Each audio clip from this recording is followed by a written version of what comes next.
Assalamualaikum warahmatullahi wabarakatuh. Shalom. Om Swastiastu, Namo Buddhaya. Salam kebajikan. Halo semuanya, selamat datang di podcast perdana kokurikuler kelas 12 Kesehatan kelompok 2. Karena ini episode pertama kami, jadi nanti kalau ada salah kata atau ketawa malu-malu tolong dimaklumi ya. Itu ciri khas podcast dan pemula, natural banget. Sebelum mulai, perkenalkan nih, saya Alia Glestiani Qurandia. Dan saya Rizky Elsa Julianti. Kami berdua akan menemani kalian dalam podcast perdana ini. Semoga meski pertama kali, podcast ini tetap menarik, bermanfaat, dan pastinya nggak akan bikin kalian ngantuk. Di podcast perdana ini, kami memilih tema yang sangat dekat dengan pendidikan, yaitu mewujudkan pembelajaran yang efektif melalui manajemen kurikulum. Tema ini sangat berdekatan dengan kehidupan kita sebagai siswa, karena apa yang kita pelajari, bagaimana kelas berjalan, dan bagaimana jadwal disusun, itu sangat berkaitan dengan kurikulum. Kita semua tahu, dalam belajar itu penuh dengan tantangan, mulai dari menyusun adaptasi kurikulum merdeka, penggunaan teknologi, sampai bagaimana guru menyesuaikan metode mengajar dengan karakter siswa generasi sekarang. Nah, untuk membahas materi ini, kita sudah kedatangan orang yang punya peran sangat penting dalam berjalannya pembelajaran di sekolah ini. Dengan itu, mari kita sambut narasumber kita hari ini, Ibu Puji Rianti, Sarjana Pendidikan, selaku Waka Kurikulum yang mengatur bagaimana jadwal belajar di sekolah dan dinamika siswa di sekolah kita. Terima kasih banyak Ibu sudah bersedia hadir di podcast pertama kami. Kami sangat merasa terhormat bisa ngobrol langsung dengan orang yang ada di balik lancarnya proses belajar mengajar di sekolah kita ini. Ya. Baiklah teman-teman, tanpa berlama-lama lagi dan sebelum fokus kita teralih ke seluruh TikTok, yuk kita mulai obrolannya. Halo Bu Puji, selamat pagi, selamat datang di podcast pertama kami. Ya, selamat pagi juga, semoga semuanya sehat. Amin. Ya. Bagaimana kabarnya hari ini Bu? Alhamdulillah dalam keadaan sehat, juga bahagia. Kemudian semoga semuanya acaranya bisa berjalan lancar dan sesuai dengan apa yang diinginkan. Amin ya Rabbal Ya. Alamin. Bu, karena ini podcast pertama kami, boleh kami tanya dulu Bu, bagaimana perasaan Ibu diundang sebagai narasumber di podcast pertama kami ini Bu? Ya, perasaan Ibu pertama diundang di podcast ini bisa senang ya, karena prepare-nya sudah bagus, kemudian persiapannya semuanya sudah bagus, mantap. Jadi lanjutkan. Alhamdulillah. Ya. Terima kasih banyak Bu. Ya. Bu, apa Ibu sempat membayangkan bahwa suatu hari nanti kami yang kadang masih lupa jadwal piket ini akan membuat podcast seperti ini? Yang biasa lupa jadwal piket. Ya, piket itu piket apa? Piket apa dulu? Piket kelas atau piket bersama? kelas. Piket Ya. kelas Bu. Untuk kalau biasa lupa jadwal piket kan namanya kita belajar setiap hari kan tidak mungkin hari lupa. Ya. Yang kalau piket sudah dijadwalkan dari awal semester, piketnya hari Senin misalkan, ya pasti setiap hari Senin akan Ya. piket terus. Kan tidak Ya. mungkin setiap bulan berganti jadwal piket. Ya. Nanti pasti akan ingat dengan sendirinya. Tidak perlu nak diingatkan. Kalau sudah Amin. terbiasa maka akan terbiasa. Ya, semoga kami konsisten dalam Ya, amin. memenuhi jadwal piket ini ya Bu. Ya. Ibu sebagai Waka Kurikulum, apa tantangan terbesar dalam mengatur dan memastikan pembelajaran yang efektif Bu? Ya, untuk mengatur pembelajaran yang efektif itu didukung dari satu kurikulumnya ya. Setelah kita tahu apa itu isi dari kurikulumnya, misalkan seperti tahun ini kita menggunakan kurikulum merdeka. Iya, Jadi betul. apa yang ada di dalam isi kurikulum itu berarti kita belajar dulu dari mana? Dari permen yang dikeluarkan oleh pemerintah. Setelah kita mengetahui kemudian tahu apa isi dari permen yang dikeluarkan pemerintah, maka itu diterapkan dalam pembelajaran sehari-hari. Nah, Ya. pertama ketika awal tahun pasti yang namanya wakil kurikulum itu membuat jadwal mengajar. Ya. Sebelum jadwal mengajar ada yang namanya pembagian jam mengajar dulu untuk para guru sesuai dengan bidang mata Masing-masing. pelajarannya masing-masing, sesuai dengan jurusan kelulusannya, Ya. kriteria kelulusannya. Nah, ketika sudah dibagikan jam, nah itu kan ada yang nanti dapat 24 jam. Kalau misalkan dia statusnya sudah sebagai pegawai, maka harus mengajar minimal 24 jam mengajar. Kemudian kalau misalkan ada jam lebih, bisa ditambahkan juga. Nah, masuk gitu. Kemudian setelah kita bagikan jam mengajar, baru kita masukkan ke dalam penjadwalan. Penjadwalan karena kita masih menggunakan sistem 6 hari sekolah ya, kita Iya, belum Bu. menggunakan Full full day. day ya. Jadi kita bagikan ke 6 hari kerja atau 6 hari pembelajaran atau KBM ya, kegiatan belajar mengajar. Nah, kalau sudah dibagikan, setelah selesai dibagikan sampai dengan hari Sabtu, dari hari Senin sampai dengan hari Sabtu, maka masuklah di situ ke kelas kalian masing-masing. Nanti akan di-share ya. Iya. Jadwal itu akan di-share, kemudian kalian akan tahu siapa saja guru yang mengajar di kelas kalian dari hari Senin sampai dengan hari Sabtu. Ya, itu mungkin untuk pembagian jam mengajar. Kemudian peningkatan pendidikannya apa? Ya, di dalamnya itu sesuai dengan kurikulum yang diberikan oleh pemerintah atau yang dicanangkan oleh pemerintah. Iya. Seperti tahun ini kita menggunakan kurikulum Merdeka. Merdeka, betul. Berarti apa yang ada di dalam kurikulum Merdeka itulah yang kita gunakan dalam kegiatan belajar mengajar. Seperti ada kegiatan kokurikuler, salah satunya ini ya. Iya, Bu. Kemudian KBM sudah pasti. Kemudian ada yang namanya kegiatan penerapan 8 kebiasaan anak hebat Indonesia. Kemudian ada juga yang namanya istilahnya guru wali. Ya, kalian sudah dapat semuanya ya guru wali ya. Nah, dari situ ada yang namanya guru wali itu berarti status guru wali atau tugasnya tidak sama seperti guru wali kelas ya. Guru wali kelas sama guru wali itu ada tugasnya masing-masing. Jadi kenapa ada guru wali di situ? Karena guru wali itu nantinya akan lebih dari guru wali kelas kalian. Karena akan lebih, ibarat kata mereka akan mengiringi kegiatan kalian itu baik di rumah maupun kegiatan di sekolah. Nah, mungkin itu sedikit untuk kegiatan pembelajaran ya dalam kurikulum Merdeka. Kemudian lanjut Menurut pertanyaan. Ibu, apakah perubahan kurikulum dari waktu ke waktu sangat terasa dalam pelaksanaannya, Bu? Ya, untuk perubahan kurikulum dari waktu ke waktu itu terasa perubahannya atau perbedaannya itu tergantung dari guru atau sistem KBM itu masing-masing ya. Ketika gurunya menerapkan kurikulum yang berlaku, berarti akan ada perbedaan di situ. Tapi ketika gurunya tidak menerapkan atau belum menerapkan pembelajaran yang berlaku, maka tidak akan terasa berbeda, masih sama. Kemudian untuk materi itu kan sebetulnya sama saja, entah dari materi kurikulum KTSP, kemudian kurikulum K13, kurikulum Merdeka, yang namanya materi itu masih sama. Cuman bedanya pada pembagian tingkatan kelas saja. Mungkin pada kurikulum K13 yang tadinya pembelajaran di kelas 10, kemudian ternyata di kelas kurikulum Merdeka berubah di kelas 12. Paling sistemnya seperti itu saja, perubahan untuk materinya saja. Untuk di lapangannya atau untuk di kelasnya, untuk gurunya tergantung gurunya menerapkan atau tidak sistem pembelajarannya. Ya. Bagaimana Ibu melihat perbedaan karakter siswa dulu dan karakter siswa sekarang, Bu?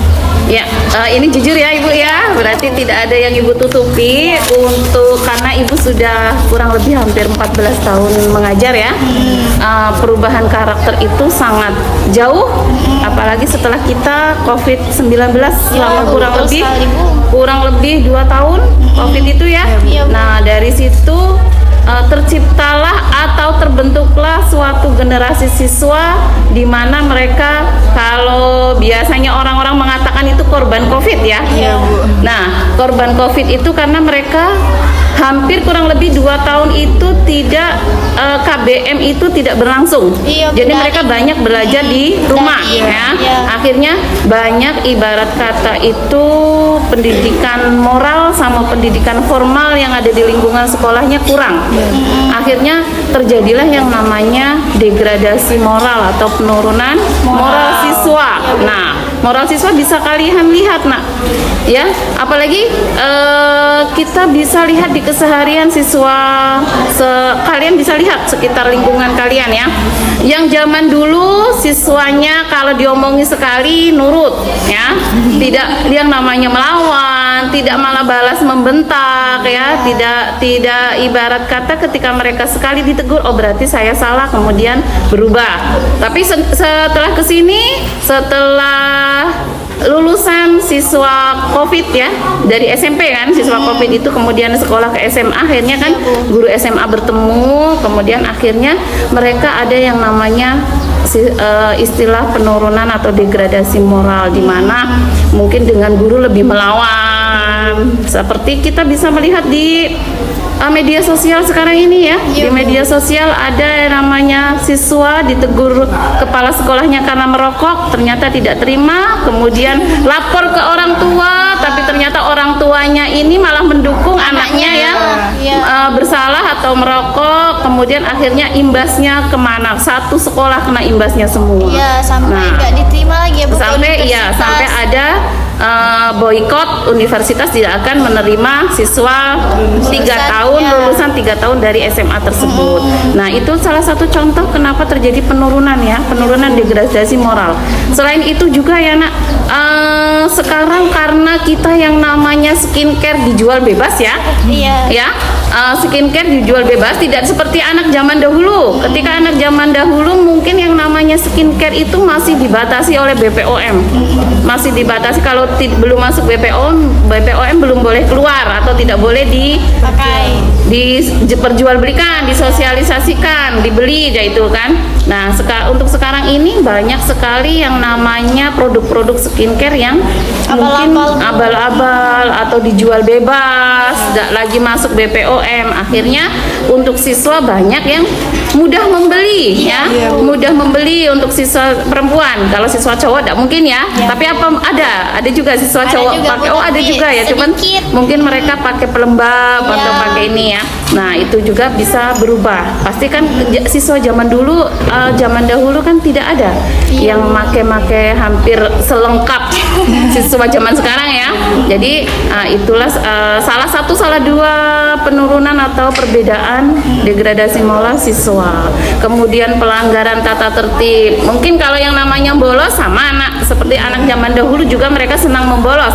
Tapi batas membolos saja. Kalau membolos berarti memang dari rumah tidak sekolah, kemudian memang tidak sampai ke sekolah, itu mungkin hal sudah biasa.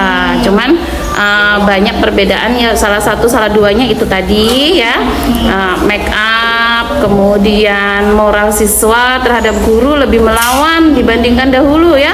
Ketika dahulu mungkin kalau sudah dimarah mereka menunduk. Kalau sekarang ketika dimarah malah menengadah, kemudian merasa dia itu benar, bukan malah merasa bersalah ya. Nah, mungkin itu untuk perbedaan dari siswa zaman dahulu dengan siswa sekarang. Baik Bu, kita lanjut. Apakah perkembangan teknologi membuat proses pembelajaran lebih mudah atau justru lebih menantang, Bu? Ya, untuk perubahan teknologi sebetulnya ya, pembelajaran itu harusnya lebih mudah ya. Cuman ada namanya sisi positif dengan sisi negatif dari perubahan teknologi. Sisi positifnya kita bisa tahu, apalagi sekarang ada yang namanya pembelajaran AI. Mempermudah guru membuat materi ataupun soal, mempermudah siswa untuk mengakses materi pelajaran yang berkaitan dengan mata pelajarannya atau yang dipelajari. Ya, cuman di sisi lainnya dengan adanya kita mungkin sistem sekolah tergantung masing-masing ya. Ada mungkin sekolah yang melarang sekolahnya membawa handphone. Kemudian ada mungkin sekolah yang memang tidak begitu melarang untuk sekolahnya siswanya membawa handphone. Nah, di sekolah kita di SMA kita kebetulan siswanya bebas ya membawa handphone ya. Jadi bukan cuma sekedar ketika disuruh gurunya saja untuk membawa HP, bahwa ada nanti tugas yang memang harus mencarinya di Google atau di AI atau di aplikasi lain ya. Nah, ternyata banyak yang disalahgunakan siswa, justru mereka malah main game, kemudian bermusik keras-keras, kemudian mungkin nonton-nonton yang seharusnya tidak ditonton oleh siswa. Nah, jadi sebetulnya ada sisi positif, ada sisi negatif dari kemajuan teknologi yang ada sekarang ini ya. Ya, mungkin lanjut. Itu tuh tergantung di kita sendiri ya. Iya, tergantung. Untuk Betul. untuk Bagaimana negatif. kita menggunakan dari kemajuan teknologi tersebut. Ya. Strategi apa yang sekolah lakukan untuk memastikan proses belajar berjalan optimal, Bu? Strategi yang yang sekolah kita gunakan ya, dari pertama tadi mungkin sudah ada pembagian jam mengajar ya, kemudian dari pihak sekolah memberikan sarana dan prasarana yang mendukung proses belajar mengajar, seperti mungkin kemajuan teknologi, ada diberikan bantuan layar seperti televisi ya. Oh iya. Apa itu? Kalian tahu namanya apa? Apa itu namanya? Televisi. Kurang tahu. Ya, ada televisi itu untuk mungkin nanti itu sudah datang bisa digunakan. Kemudian sebelum kita ada alat ini kan ada beberapa guru yang sudah menggunakan metode pembelajaran menggunakan PowerPoint, kemudian menggunakan apalagi yang sudah kalian dapatkan, guru-guru yang sudah menggunakan teknologi. Iya, Bu. Nah, Proyektor, PowerPoint. kemudian Itu belajar dari YouTube juga pernah, Bu. Iya, Bu. Nah, itu adalah beberapa untuk meningkatkan pembelajaran kita ya, dengan sekolah mendukung kemudian memberikan sarana dan prasarana. Tapi kalau kan kita ini makin canggih, Bu ya. Iya. Dan tuh pakai proyektor lah, pakai televisi lah, itu menurut Ibu makin optimal kah belajarnya atau tidak? Itu tergantung dari siswanya ya, kemudian gurunya bagaimana cara menyampaikan. Ya. Apakah siswa merasa nyaman gurunya menyampaikan, kemudian siswa merasa guru Tertarik. ini bisa menarik, guru ini bisa menarik perhatian kita, akhirnya pelajaran bisa masuk. Berjalan Dan itu lancar. pun tergantung siswanya. Iya. Kalau siswanya memang mau belajar dengan ikhlas, akhirnya apapun materi yang disampaikan gurunya dengan metode apapun pasti akan masuk. Nah, apalagi beberapa dari guru kita sekarang ini sudah ada yang namanya kita pelatihan deep learning ya, pelatihan mendalam. Jadi ada beberapa guru sudah ikut pelatihan tersebut. Jadi mungkin nanti ada penerapan lain ketika pembelajaran. Ya. Lanjut. Baik Bu, bagaimana cara sekolah menyusun kurikulum agar sesuai dengan kebutuhan siswa, Bu? Sekolah menyusun kurikulum sesuai dengan kebutuhan siswa. Nah, yang pertama, sekolah menyusun kurikulum itu sesuai dengan aturan pemerintah atau permen pemerintah ya, yang dikeluarkan. Kita tahun ini disuruh menggunakan kurikulum merdeka dengan pembelajaran deep learning, maka kita gunakan itu ya. Salah satunya kita dengan pelatihan beberapa guru menggunakan pelatihan mendalam ya. Kemudian mereka nanti mensosialisasikan kepada guru-guru lain di SMA ini, kemudian nanti baru kita bisa praktekkan. Kemudian itu bisa dipraktekkan juga dalam perangkat pembelajaran guru. Ya, mungkin itu. Bagaimana, Bu, sejauh ini penerapan kurikulum merdeka di sekolah kita ini, Bu? Sejauh ini Ibu lihat karena kita sudah ada 2 tahun ya, 3 tahun ini tahun ketiga, cuman di setiap tahunnya itu ada penambahan atau ada namanya cuman pergantian saja. Seperti tahun kemarin kita ada yang namanya project ya. Nah, tahun ini istilah project itu tidak lagi ada, tapi diganti dengan kegiatan kokurikuler ya. Nah, itu mungkin cuman beda penamaan saja, tapi ada kegiatan-kegiatan atau pembelajaran lain yang ditambahkan oleh pemerintah, yang dimana pastinya dengan pembelajaran atau penambahan itu niatnya itu untuk lebih ke arah yang lebih Baik. lagi pastinya. Ya, mungkin itu. Bu, apa tantangan terbesar dalam implementasi kurikulum merdeka di sekolah kita, Bu? Tantangan terbesar dalam implementasi kurikulum ya, Iya, di Bu. sekolah kita itu satu dari SDM-nya nak ya, dari sumber daya manusia. Ya, itu kembali kepada SDM sekolahnya masing-masing. Ya, mungkin kalau sumber daya selain sumber daya manusianya bisa diusahakan ya, bisa dibantu oleh pemerintah, seperti sarpras atau gedung bisa ya. Cuman untuk SDM itu kembali kepada manusianya masing-masing. Ketika guru-guru itu ada kesadaran untuk maju, maka pelaksanaan kurikulum pun akan sukses atau pembelajaran kegiatan KBM pun akan berjalan dengan lancar dan baik. Tentunya kalian mendapatkan materi sesuai dengan perangkat pembelajaran yang sudah dibuat oleh guru yang mengajar masing-masing. Nah, itu. Jadi kembali kepada ketika pembelajaran itu sukses atau tidak, kembali kepada sumber daya manusianya masing-masing. Jadi sangat penting banget ya Bu, itu kerjasama antara guru dan siswa ini. Ya, betul. Bagaimana kepemimpinan guru di dalam kelas ataupun guru mata pelajaran, mereka menghandle kelasnya, mereka sukses atau tidak, itu tergantung dari pembelajaran mereka masing-masing. Menurut Ibu, kurikulum merdeka ini cocok nggak untuk generasi sekarang Bu? Kalau menurut Ibu, sebetulnya kurikulum apapun itu sebetulnya cocok untuk semua angkatan siswa. Cuma tergantung dari itu tadi ya, Siswanya lagi. dari siswanya, dari SDM-nya, bukan cuma dari gurunya saja, cuman juga oleh Siswanya. Bagaimana siswa menyikapi ketika memang mereka menyikapinya ke arah positif, memang digunakan untuk pembelajaran saja, insya Allah pasti akan cocok, sukses, Ya. masuk ya. Cuman ketika mereka melenceng atau keluar yang namanya HP untuk belajar ternyata dipakai untuk yang lain, akhirnya yang namanya tujuan dari pembelajaran itu tidak akan berhasil. Jadi berdampak negatif ya. Iya, betul.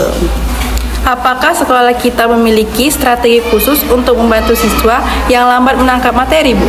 Ya, alhamdulillah kebetulan untuk sekolah kita tidak begitu banyak ya siswa yang memang harus membutuhkan perhatian khusus. Paling ada 1 atau 2 siswa dan itu bisa diatasi dari wali kelasnya sendiri, kemudian guru wali, kemudian dibantu dengan BK, bimbingan konseling dari sekolah. Tidak harus sampai ke ibaratnya bimbingan kepala sekolah, karena dari stakeholder itu bisa diatasi sendiri atau sudah bisa diatasi dan bisa berjalan dengan lancar ya. Karakter siswa di sekolah kita ini kan beragam kan Bu ya.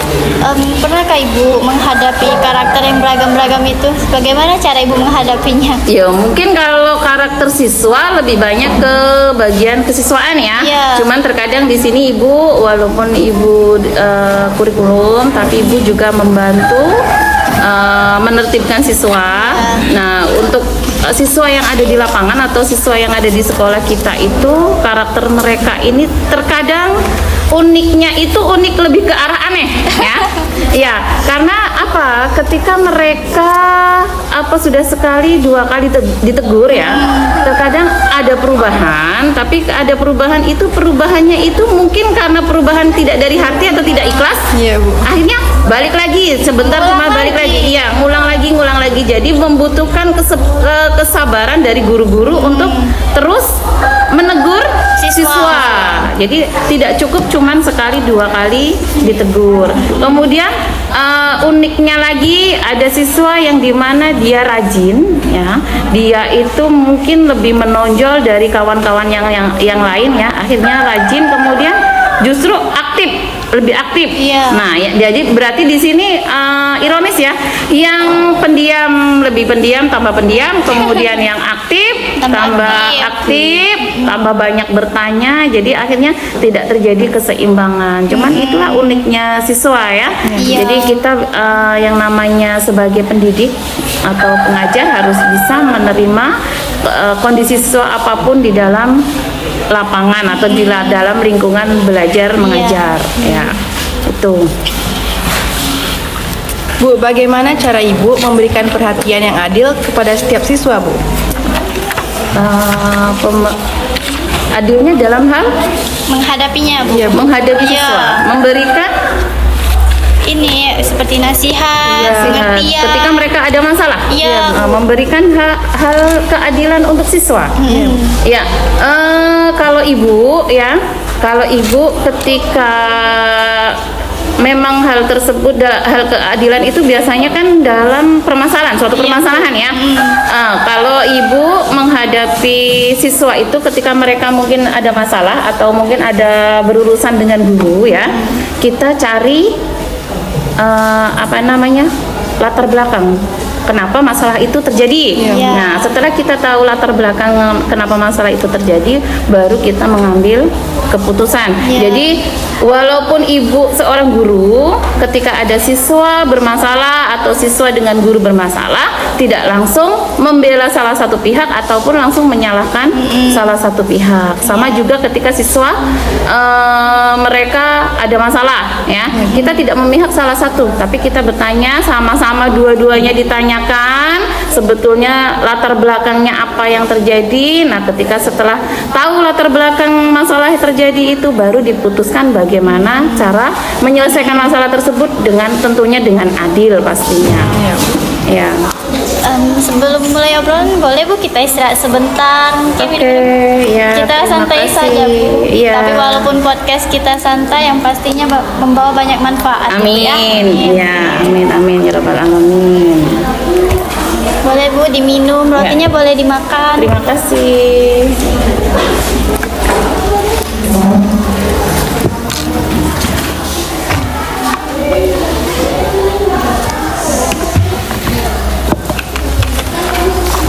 Kelas 12, kegiatan yang sudah dilaksanakan apa saja?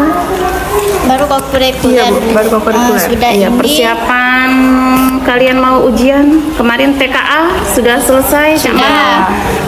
Menurut kalian hasilnya apakah nanti memuaskan atau kurang memuaskan? Insya Allah Bu, percaya diri baik. Iya, kemarin belajar tidak ketika Belajar. mau TKA? Alhamdulillah, kalau belajar insya Allah hasilnya bisa memuaskan ya.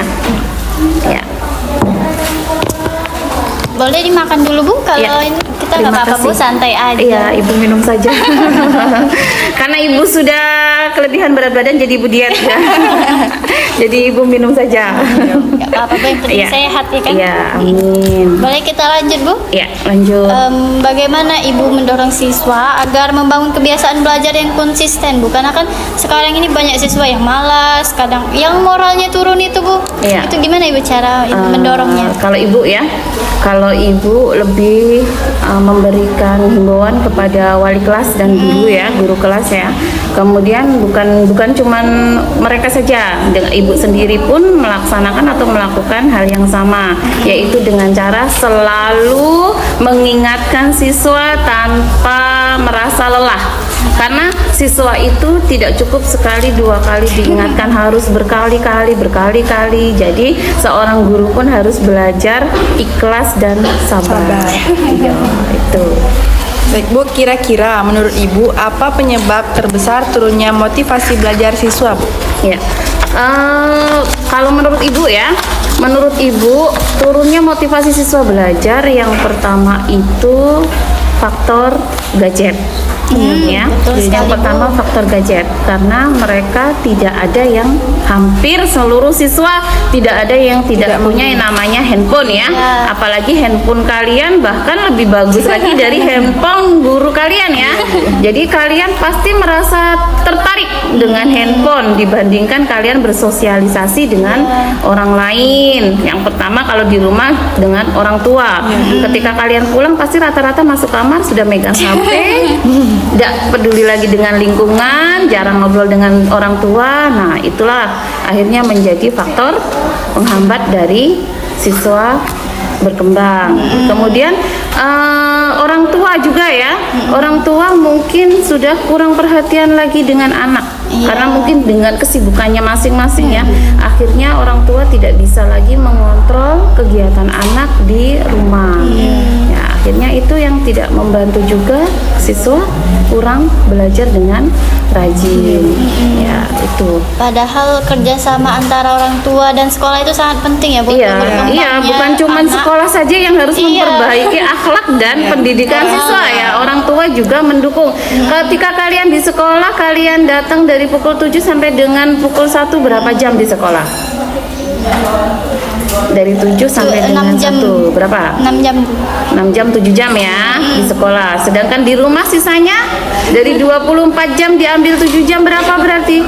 24 jam diambil 7 jam. Ya, jadi masih 17 sisa. jam, Bu. Nah, 17 jam itu dengan orang Tua. Dengan orang tua. Nah, seharusnya berarti pendidikan moral dan pendidikan yang lain lebih banyak di lingkungan keluarga dibandingkan di lingkungan sekolah. Jadi peran orang tua itu sangat mendukung, Nak. Ya.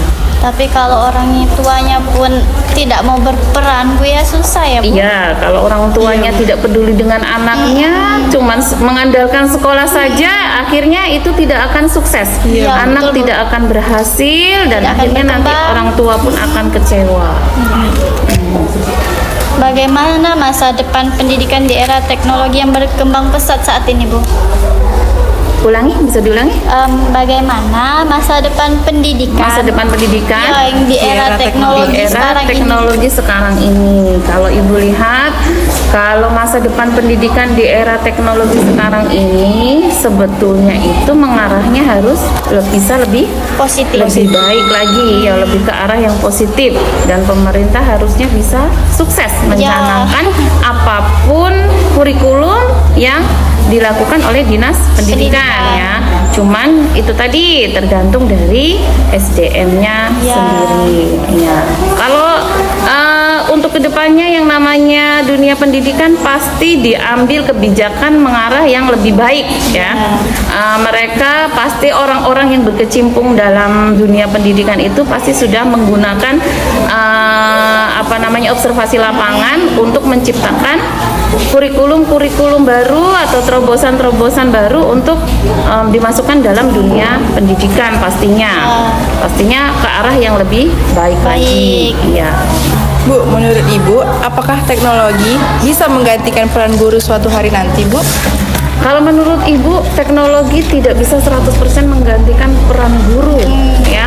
Karena apa? Karena teknologi itu sebuah penemuan yang lebih ke arah mesin Iya, ya. betul. Sedangkan guru itu kodratnya manusia ya. Manusia yang punya akal, pikiran, ya, hati nurani, perasaan ya. Dan teknologi tidak memiliki itu semua. Jadi ketika peran guru digantikan oleh teknologi, maka nanti siswa tidak akan rasa empati, rasa simpati akan berkurang. Bahkan mungkin rasa kemanusiaannya pun nanti lama-lama berkurang dan terkikis. Dan akhirnya nanti kalian itu lebih senang memilih hidup sendiri dibandingkan hidup bersosialisasi. Ya, itu nanti efeknya seperti itu lama-kelamaan. Ya. Menurut Ibu, hal apa yang tidak boleh hilang di dunia pendidikan kita ini, Bu, meskipun teknologi semakin maju? Hal apa yang tidak boleh hilang Dari dunia pendidikan kita. pendidikan walaupun teknologi semakin maju. Kalau menurut Ibu itu tadi moral. Ya. Moral siswa. Kemudian kesabaran dan keikhlasan guru ketika tugas mereka bukan cuma sekedar mengajar, tapi sebagai pendidik ya. Jadi ada nilai plus, selain menyampaikan materi, juga guru diminta untuk sabar dan ikhlas memberikan nasihat terhadap siswanya. Iya, supaya apa? Supaya moral mereka tidak semakin bobrok, tapi ada yang namanya perubahan ke arah yang lebih baik. Ya, itu.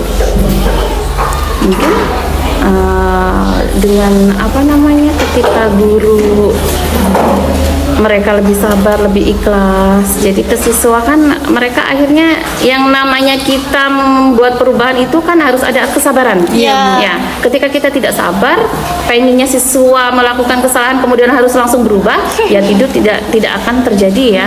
Kemudian pendidikan moral itu harus terbentuk itu ketika lingkungan kita memberikan contoh yang baik. Ketika lingkungan kita kita tidak memberikan contoh yang baik, maka pendidikan moral itu tidak akan terbentuk dengan baik juga. Iya Bu, Iya. betul. Di balik semua tantangan, apa yang membuat Ibu tetap semangat dalam menjalankan tugas, Bu? Ya, yang membuat Ibu semangat menjalankan tugas Ibu adalah sebetulnya mungkin terlalu jauh ya, tapi memang itulah yang ada di pikiran Ibu, yaitu pendidikan moral bangsa atau masa depan dari kalian sendiri ya. Walaupun mungkin yang namanya siswa itu bukan anak kita, anak kandung kita semua ya.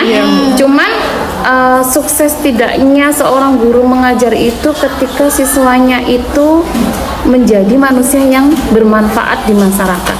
Bukan cuma manusia yang sukses, maksudnya ibarat kata harus punya jabatan, itu tidak.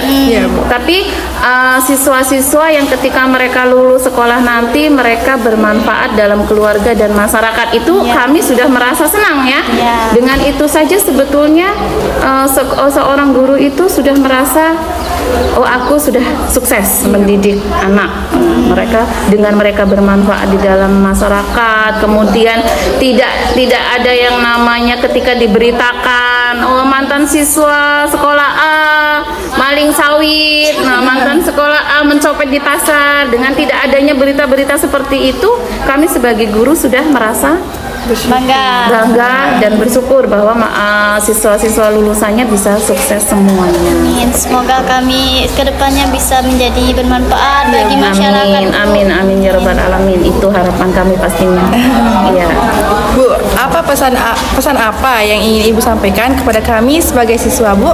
Ya, pesan yang ingin Ibu sampaikan kepada kalian semua siswa ya, belajarlah dengan ikhlas ya, belajarlah dengan ikhlas, kemudian berpikirlah atau tanamkan dalam hati apa yang kalian tanam sekarang, maka nantinya akan kalian tuai ya. Dengan seperti itu kalian pasti akan berpikir, aku akan selalu berbuat baik ya, karena apa yang ditanam itulah yang akan dituai. Jadi tanamlah kebaikan dari sekarang dengan kalian belajar dengan baik, kemudian melaksanakan amanah orang tua, tidak mengecewakan orang tua, kemudian tidak berbohong dengan orang tua. Nah, maka itu akan menjadi ibarat kata masa depan kalian itu akan lebih tenang nantinya, akan lebih baik, kemudian kalian menjalankan apapun insya Allah akan mendapatkan ridho dari orang tua ya, maka akhirnya pun apapun yang kalian inginkan bisa tercapai. Amin. Ya, terima kasih banyak Ibu telah meluangkan waktu dan memberikan penjelasan yang sangat bermanfaat sekali bagi kami, Bu. Obrolan kita ini membuka mata semua orang, Ibu ya, bahwa pembelajaran yang efektif itu tidak hanya soal tentang materi, tetapi juga tentang kolaborasi, adaptasi dan karakter ya, Bu. Betul sekali. Kami jadi lebih paham bahwa apa yang kami jalani hari ini adalah hasil dari perencanaan yang matang. Semoga setelah podcast ini kami sebagai siswa lebih menghargai proses belajar. Amin ya rabbal alamin. Ya. Dan terima kasih kepada teman-teman yang sudah setia mendengarkan kami. Semoga obrolan di podcast pertama ini bisa bermanfaat bagi kita semua. Sampai jumpa di episode berikutnya. Semoga tidak hanya kuota kita yang penuh, tapi semangat belajar kita juga. Sampai jumpa.